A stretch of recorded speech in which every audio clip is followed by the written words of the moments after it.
in terms of seeing that what does India need, what exactly are the major intentions of India, what exactly is the fundamental goal of India. In that aspect, everything by and large is guided by the threat perception matrix, but at the same time, anything happens in China triggers, or at least that becomes a part of discourse in India, that how India shall respond.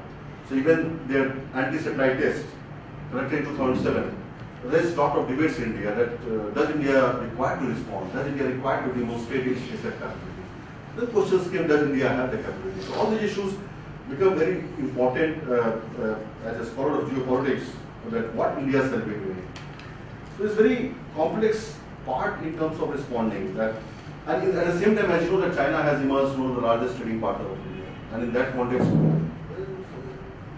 context itself, both the nations have become highly interdependent, and in that discourse again you bring that the cost of war has become very high. At the same time, a lot of political misperception exists. Obviously, economic interdependence has been guiding both the nations' relationship, but at the same time, many of these strategic development which takes place in China, this obviously has a lot of ramifications for India. So what India shall be doing? By and large, if you see India's nuclear doctrine, if you see India's ballistic missile doctrine, I think it is by and large similar in terms of their doctrine. But at the same time, their requirement and their threat perception matrix is different. If India really places itself in the region and analyzes its threat perception matrix, obviously it is limited to the region in the current context. One can analyze the long-term threat. Obviously, the US might emerge as a long-term threat, but those hypothetical scenarios certainly may not help India in terms of achieving those type of capability in the manner which India has been doing now, because India has its own inherent limitations in the strategic capabilities. At the same time, you might be seeing a lot of discourse in media that India has been moving towards achieving ICBMs. And ICBMs, again, a lot of debates have happened that India has all the capabilities, and even the recent test of Agni. By and large, if one goes by the declaration made, especially by the establishment, it has the capability of 4,500 kilometers. If that is the truth, so that is certainly by and large very closer to ICBM, because the definition of ICBM is something which is beyond 5,000 kilometer range. So in that regard, India has been moving. But the question is that these developments which India has been undergoing in terms of achieving these capabilities, does India require?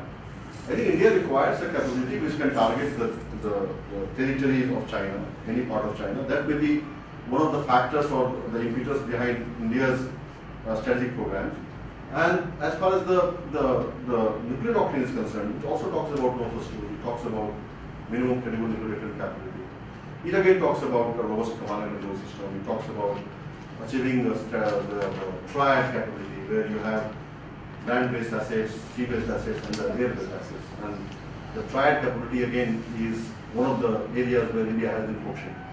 And among the triad, the sea-based capabilities, that really has been gaining momentum, because it is the sea-based assets of India which would complement India's no first use policy. Because land-based assets, air-based assets are very vulnerable, and it is the sea-based assets which will provide the second strike capability. And that again, a lot of people again debate the other way around. And the recent acquisition of nuclear-powered submarine in 2009 has almost assured India's second strike capability. So a lot of these issues become very important in the current context. The other strategic posturing which India has been demonstrating to China is the acquisition of anti-ballistic missile capability. And that anti-ballistic missile capability again is limited in the current context. That is again a part of theater missile defense. It is not a part of the national missile defense. So that again demonstrates that if India in the foreseeable future would be able to achieve the national missile defense capability, then China will have a lot of worry. The question here is that both Russia and China have been focusing on achieving the national missile defense capability, and that is only because of the deployment of the NMD by the United States. Because that again is very important development happening in the recent past. India's limited success in the anti-ballistic missile capability also by and large is a byproduct of the development which China has been seeing or undergoing.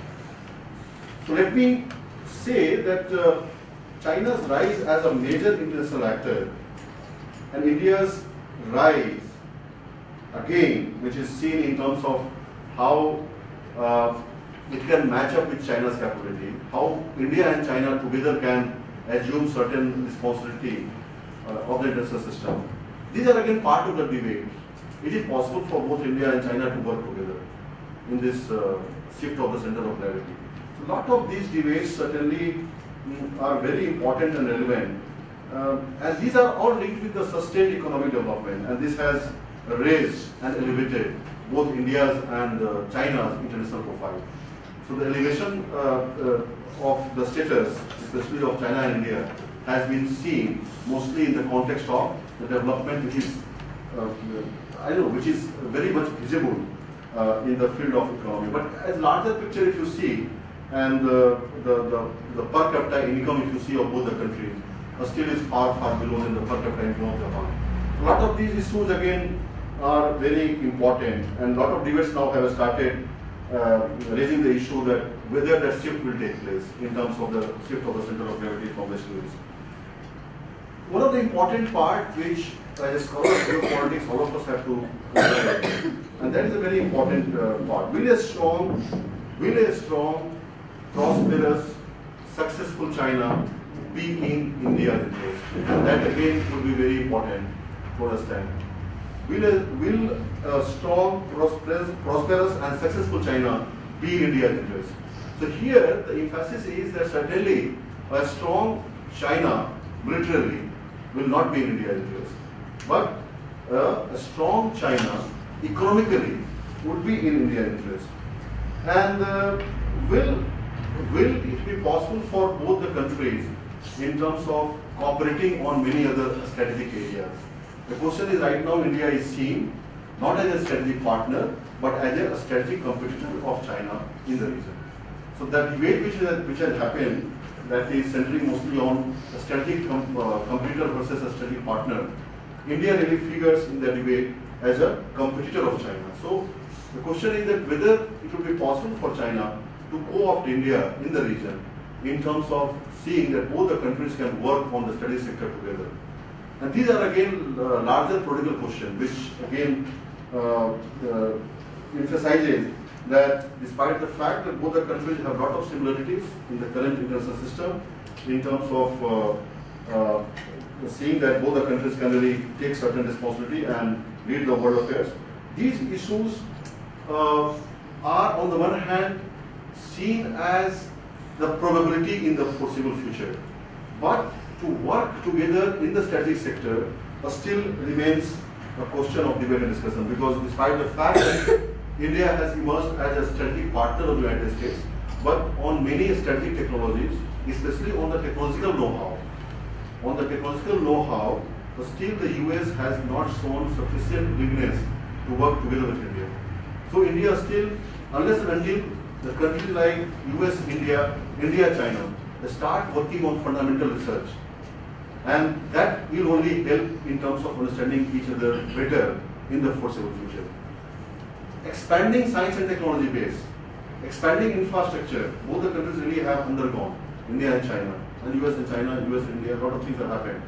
It's not that, if you see the evolution of India's strategic program, I think India has done fairly well. The question of that, it's not to compete with China in terms of achieving those technologies. Question of doing certain things indigenously. China had the privilege of getting a lot of cooperation in the beginning with the Soviets. It really had the privilege to steal a lot of the technology from the United States. A lot of these things which China has done to raise its status, and how they have attained mastery in reverse engineering. A lot of these issues really have helped them. But as far as India is concerned, how West India really can emerge as an independent actor in the international system with the support from its indigenous capabilities, that again is a very important part of the discourse. A lot of factors which have been guiding in terms of understanding the comprehensive and ongoing military modernization programs. Unfortunately, India so far has not been able to put sufficient emphasis on its strategic modernization program. It is evolving. It is in the process of evolution where it would like to see how well India can keep its strategic autonomy intact especially the decision-making process, and that again is one of the priorities which India has been putting in the current context. So let me again compare both the things, and then maybe I want to say something about the larger ramification. So by and large, I said that China's requirement is different than India's requirement. China's focus has been to see how best it can emerge unipolar in Asia in a multipolar world. China's acquisition of strategic technology is largely to demonstrate how best it can counter the US designs across the globe, and also how best it can counter the US alliance or US deployment of various strategic technologies in Asia, especially the allies like Japan and Taiwan.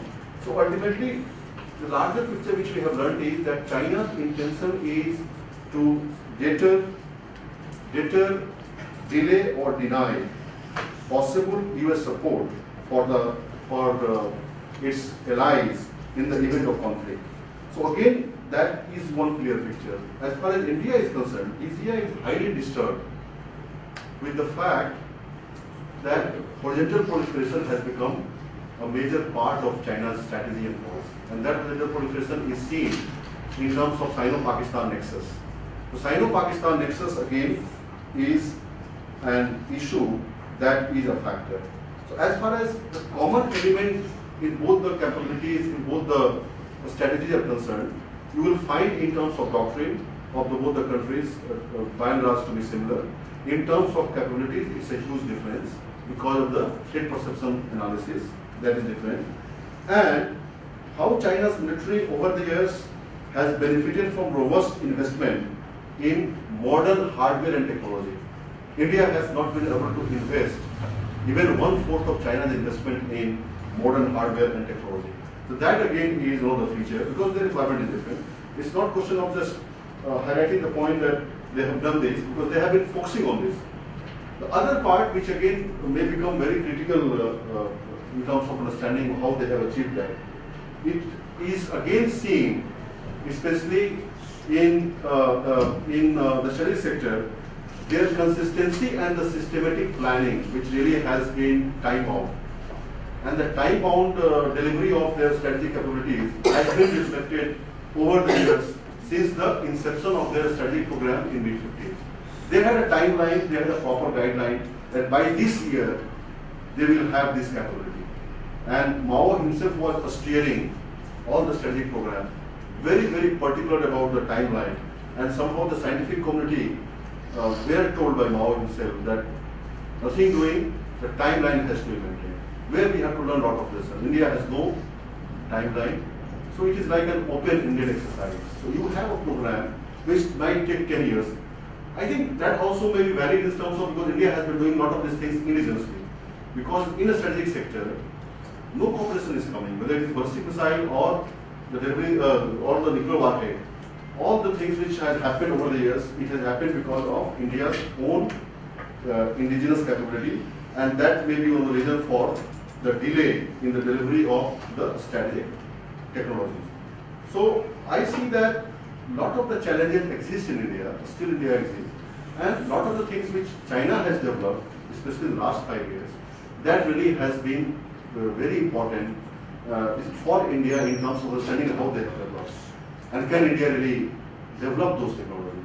And these are largely seen in the context of their anti-ballistic missile capability. India really obviously has been triggered, but that anti-ballistic missile capability, again, China has that capability across the globe. Even the US doesn't have the anti-ballistic missile capability. The acquisition of aircraft carrier capability in the, I think 6 months ago, that itself suggests that they really have been focusing more on achieving certain capability where they can become independent actor in the international system. So by and large, the foreseeable future certainly is going to be very complex in terms of understanding China as well as India because of this ongoing strategic modernization program and its ramifications on India's force structure. So maybe I will stop it here and then we can pass on the discussion. Thank you very much.